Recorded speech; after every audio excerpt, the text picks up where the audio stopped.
Hey, what's up everybody? This is Professor Pecora in the house once again, and welcome to another big book review. And today I'm telling you, we got a grail, a Bronze Age grail in the house. I am talking about none other than Daredevil number 131. We have a CGC graded 9.8 white pages, Mark Jewelers insert, CVA exceptional. Wow. There is a lot to talk about in this big book review. So let's just start with the history of Daredevil number 131. What is the significance of Daredevil 131? Well, we got to go back to Daredevil 1, published in April of 1964. Daredevil's debut, Matt Murdock with Foggy Nelson and Karen Page, right? That was their iconic debut in the Silver Age. But Daredevil didn't have a true villain to battle him, right? Until Daredevil 131, which is almost exactly 12 years since Daredevil 1 was published. Just think about it. Daredevil 131 was published in March of 1976. That's 1 month shy of being 12 months. So it would take literally 11 years and 11 months until Daredevil had a villain, top tier villain that is on his level of acrobatical ability, fighting ability, just a ruthless killer instinct villain in Bullseye. Here we go, 131. This is a grail, okay? You know, and then if you even think about early on when Daredevil first came onto the scene, in Daredevil 2, he only battled Electro, which was a crossover from the ASM, the Amazing Spider-Man title. It wasn't even an original Daredevil villain. Then finally in issue 3, he was introduced to the Owl, Leland Owlsley, right, which was technically the first original Daredevil villain. But you know, he just wasn't like a villain that was like a Sabretooth to Wolverine, you know, or like you know, just thinking like a Magneto to the X-Men. It wasn't a top tier villain, you know what I mean? Or a Joker to the Batman. You know, Bullseye is that equivalent villain to Daredevil. But it's so crazy that it would be 11 years and 11 months later until Bullseye made his iconic debut on this cover. Okay, so that is the historical significance about Daredevil number 131. Not only is it a major Daredevil key, major, right? It is also a major Bronze Age key, okay? Now, we could talk about the cover art, all right? Let's talk about the beautiful, poppin', Rich Buckler cover art. You could see Daredevil on the front cover in a large pose, right? With that yellow background and the red title, it all coordinates exceptionally well on this book. This cover pops, okay? Beautiful, man, just beautiful. It kind of reminds me of Amazing Spider-Man 129 with that yellow and red cover, man, just Bronze Age, right? Just beautiful, right? And it just really grabs your attention, right? And then you could see on the cover where you got Bullseye, you know, right here. And he says, yeah, I'll read it for you guys, all right? Yeah, Hornhead, I killed that creep, just like I'm gonna kill you, you see? Bullseye never misses. And then you see in the other comic dialogue bubble here, right? You see it right here that it says, he's got the drop on me, and there's no way I can save myself, right? Just by the imagery alone, okay? You have this feeling like, wow, you know, who is this new character in the Daredevil title? You know what I mean? Like, he already killed a man, obviously. So, you know, Bullseye was badass. You know, I mean, his intro, you know, comic book debut, a man is dead. So you already know Bullseye's a killer, a real killer, right? And he's got that other dart in his hand. You see him standing up there on top of, you know, above Daredevil. And then you see like that moon in the sky where, you know, the pink clouds like looks like a sunset in the background. So it's probably like the evening time, you know what I'm saying? And these colors pop and the image is badass, you know what I'm saying?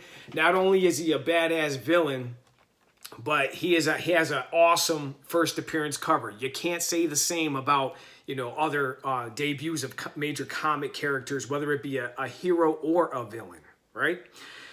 So this is awesome. Now, let's point out something that some of you may be aware of, some of you may not. But let's look at a printing error on here. It was on all of Daredevil 131s, okay? Hornhead was misspelled, right? It was on all of them like that. Let me try to get up on the camera if you could see that, right? It's spelled Hornead, like horned, not hornhead, okay? All of them were printed like that, horned, right? So when I do my review on Daredevil 132, which it will be coming up, they actually threw Hornhead back on Daredevil 132 and they spelled it correctly. So that's why they had to, you know, immediately throw it back on the cover of Daredevil 132. So I thought that was an interesting point to bring out, just in case some of you were not aware of that. Which there was also another spelling error on Daredevil 168, ironically, another major key issue on Elektra's first appearance cover. Her name was misspelled. It was spelled with a C, E-L-E-C-K-T-R-A, when it should just be a K with no C. All right, so it's very interesting stuff here. All right, so let's move on. So we got the spelling error for Hornhead here as Horned, right? But then I got to cover some other things. So what is a Mark Jewelers insert? Okay.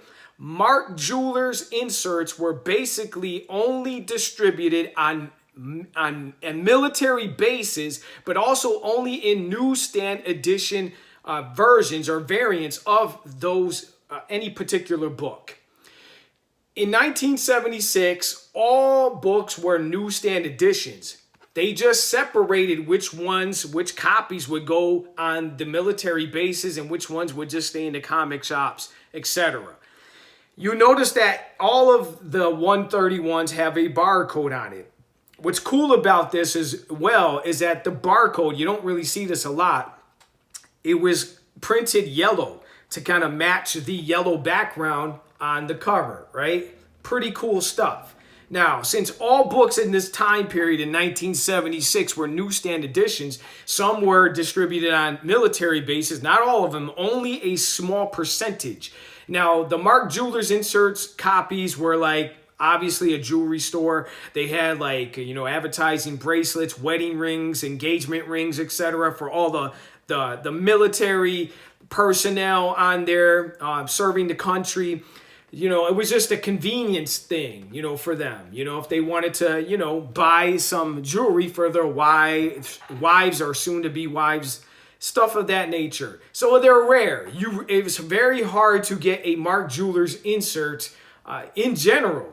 Now, this is a 9.8 copy with perfect white pages. It has a perfect centering, near perfect cover wrap right here. It's just got a little bit of the white that you see on the side, but that is no big deal. You cannot be picky on what a Mark Jewelers insert copy. All right. This is a banger. This is a grail. This is, as of this recording, this is May, I don't know, May 17th, May 18th. I forget, I don't even have the date, but basically like, we'll say May 17th, 2023. You know, I'm getting my dates mixed up over here.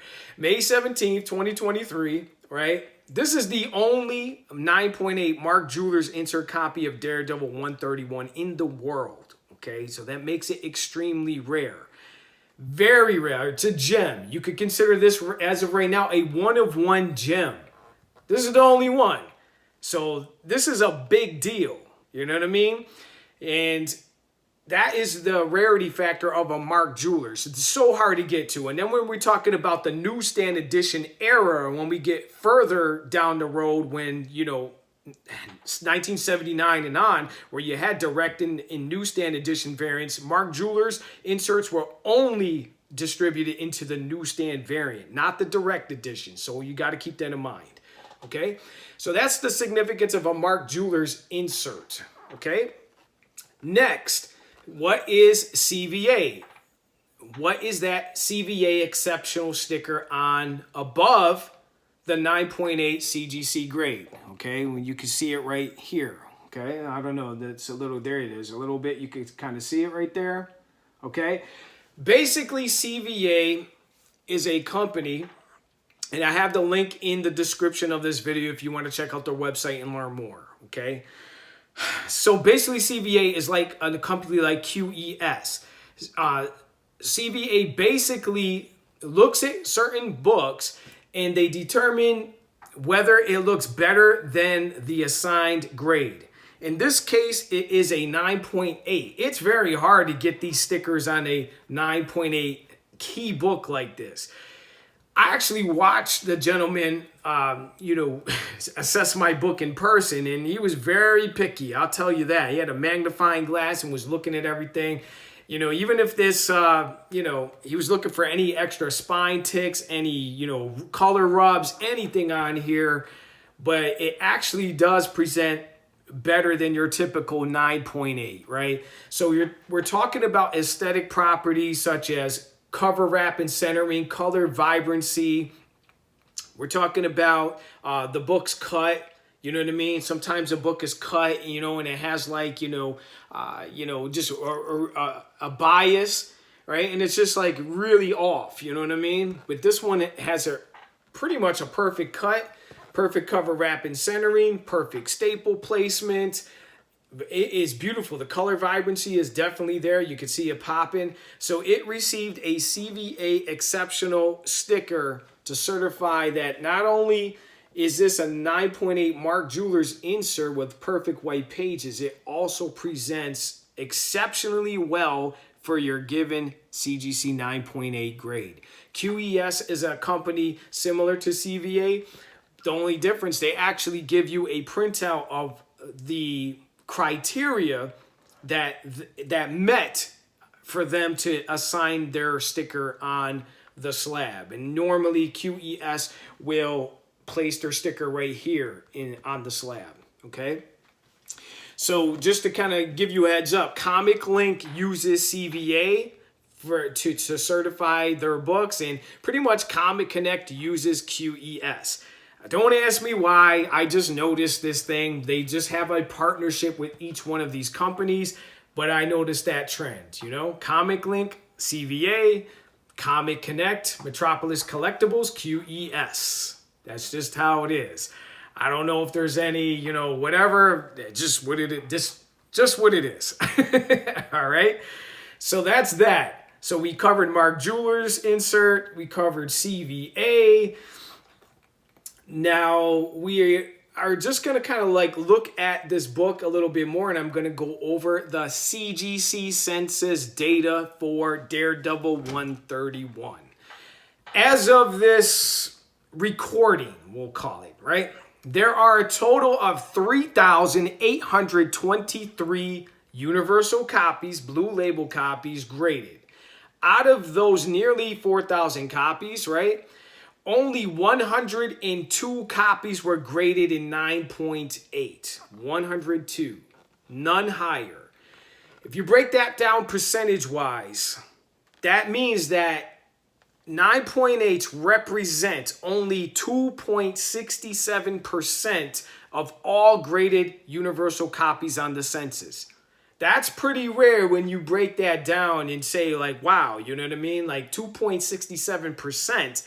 Right, that just means that over 97%, it's better than over 97% of all graded copies. So that's pretty significant when you look at those numbers on the CGC census. All right, this is only one of 102 out of nearly 4,000 copies graded. And this is a one-of-one Mark Jewelers insert, CVA exceptional copy, 9.8 white pager. Look at this bad boy. This is a gem. I am proud to own this copy. It is just a major grail. And again, it's just one of a kind. I like rarity when I collect my books. And this one has it all. It has the key factor. It has the, intrigue of the Mark Jewelers insert rarity, right? Rarity in general, 9.8s in general are rare. And they have been popping up in value. You know, not too long ago in April, a copy sold for almost $8,500. Then there was another sale like 45 and some change, but that copy only had off-white pages and didn't, you know, look too presentable. But I mean, this high-grade copy right here, again, is a gem. And I hope that you're enjoying this review video. And I'm trying to think, just before I close it off, is there anything else I missed before I sign my video off? I hope you're enjoying it. I hope that, you know, you're getting something out of this, all right? Now, yeah, let me actually talk about the significance of Bullseye again. I believe Bullseye is the equivalent to the Joker in Marvel. Hands down. There's no other ruthless villain like Bullseye. You know what I mean? He's not a monster. He's not a mutant. Just like the Joker, he's just crazy. He's smart. He's crazy. And he's cold-blooded. You know what I mean? And this is Bullseye. And all of Bullseye's early cover appearances are very raw and even controversial. You'll see some of what I'm talking about in future review videos as I go through all of the early Bullseye cover appearance issues in high grade. You know, they're just badass covers, highly collectible, and he's definitely my favorite villain in Marvel. You know, definitely. Bullseye is it. He's badass. You know, look at all his early cover appearances. Check them out. They're just super dope. So I'm just going to kind of go over the book again. Let's check it out. You know, you can see how pristine it is. You know, you can check out here.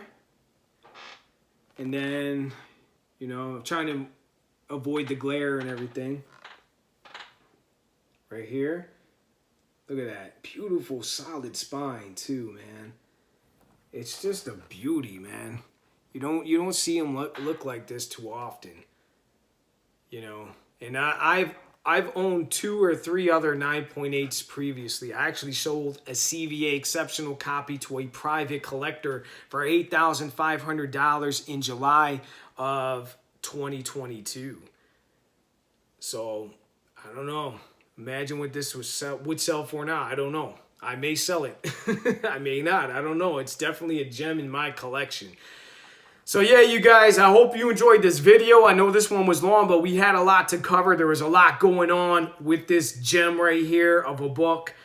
I hope you enjoyed it. Again, check the links in the description. I actually have the full write-up, the CGC write-up of this book that you could click and read it through if you're interested. I have other links in there as well. My IG link, my CGC Registry link, my eBay store link. If you want to check out any books I may possibly have listed for sale, you could check that out. And just check everything out. You know what I mean? And please give me a like and a follow. That helps me out with the channel. You know, I know a lot of people will watch, but they won't like, you know, but that doesn't really help my content get distributed to other people's feeds, etc. So I'd really appreciate that. If you found any value in my video, I pray yeah, I pray that I get more follows and likes. That would be great, you know, but I'd appreciate it in advance if you just like and subscribe to my channel. Again, you know, I try to give value in each video that I record for all of you. So thank you so much for watching. Stay tuned for more content to come. I know this one was a long one. Others won't be as long, but thank you again. This is a banger, a one-of-one gem. I love this book. Proud to own it. I've had it for about a year already, almost a year. And yeah, thank you, you guys. So peace and God bless. I'm going to put this book down until the next one. Peace.